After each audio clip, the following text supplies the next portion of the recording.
Ships loaded with wheat can leave these ports. We will guarantee their safe passage with no problems. Russian President Vladimir Putin there personally guaranteeing the safety of any ships who wish to take grain out of Ukraine for the international markets. Putin said that in fact it is the West which has made mistakes and is simply seeking to make Russia a scapegoat for the current issues around food supplies. Putin went on to say with some justification that in fact it's Ukrainian mining of the port of Odessa, for example, which is preventing export of wheat from there.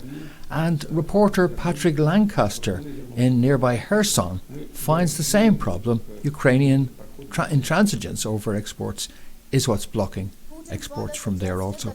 Told that the Russian forces have given permission and said that they can leave without being fired on, but as the situation stands now, the Ukrainian forces, we're told, will not give that same permission and that same guarantee of safety. And then also we know there is too much mines in the Dnipro channel.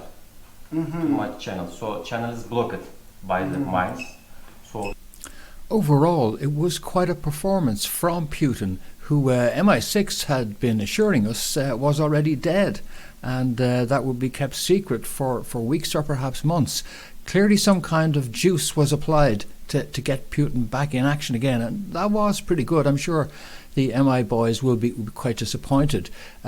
Also, the president of the African Union delegation, which met with Putin, was fairly impressed with his ability to speak as well, for a dead person, that is. But food security isn't the only issue that Russia is playing a key role in. They also played a key part in the decision by OPEC plus 10 to boost oil production, thus alleviating oil security issues as well.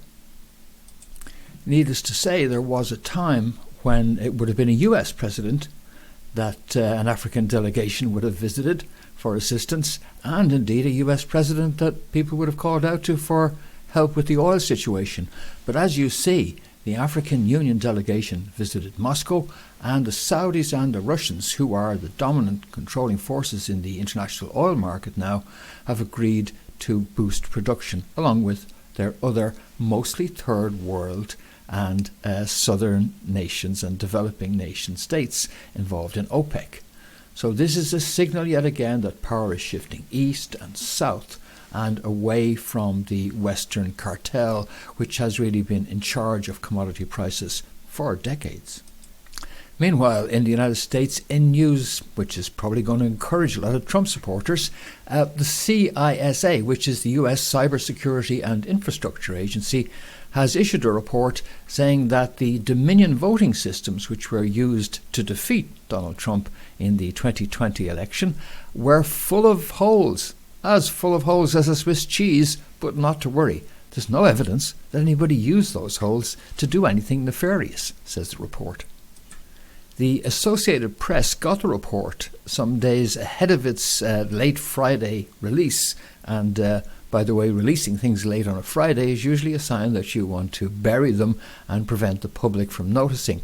But the Associated Press says that CISA seems to be walking a line between not alarming the public and stressing the need for election officials to take action. Yes, perhaps, and Associated Press seems to be walking a line between reporting on the news that these systems are full of vulnerabilities without people drawing the implications that maybe in fact they were used to steal the last election. However, when you examine the report, some of the vulnerabilities found are absolutely mind-blowing, like this one here in section 227, authentication bypass by spoofing CWE 290. The authentication mechanism used by technicians on the tested version of ImageCast X, which is the Dominion software, is susceptible to forgery. An attacker with physical access may use this to gain administrative privilege on a device and install malicious code or perform arbitrary administrative actions. Indeed. And the report's author, University of Michigan computer scientist J. Alex Halderman, is really concerned. He says that he and many other election security experts now feel that using hand-marked paper ballots is the only way to ensure election integrity.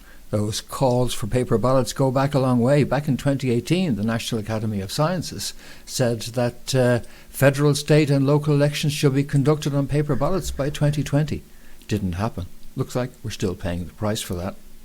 And finally, we have news of the actual mortality from COVID-19 in Ireland.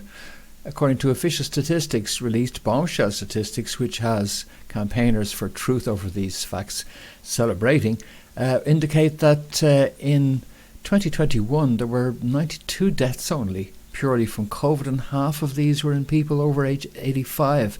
And in all, in Ireland, after 40 billion of spending, 2 years of rolling lockdown, mass psychosis, restricted health access and state propaganda, we had a mere 153 people who died of COVID without any other comorbidity.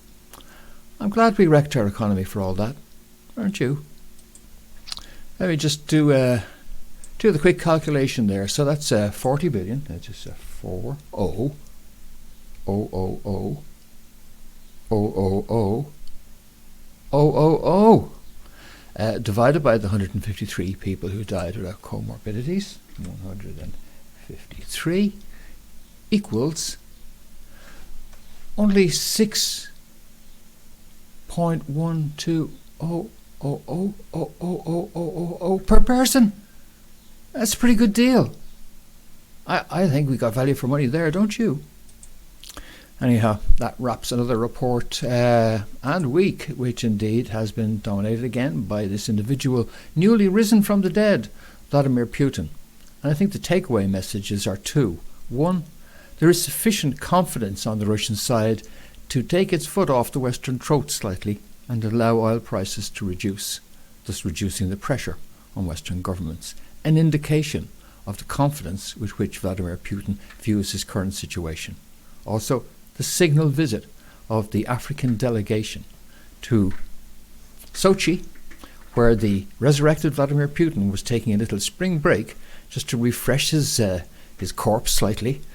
Their visit signals that the new centres of power are shifted to the east and to the south, and that the schism I speak of in the global financial system is deep, long-lasting, and that those who have broken free from the bankster cartel are confident enough of their position now to start to cut us some slack. Good to see. Thanks, Vlad.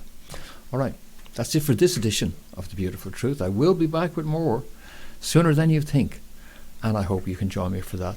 Thanks for all your comments in the comments on YouTube, and the feedback and the encouragement for these broadcasts, which I'm probably ramping up and going to continue to ramp up, because we're moving into a new era now, and we actually have a role and a scope for media and information that has been sidelined for far too long.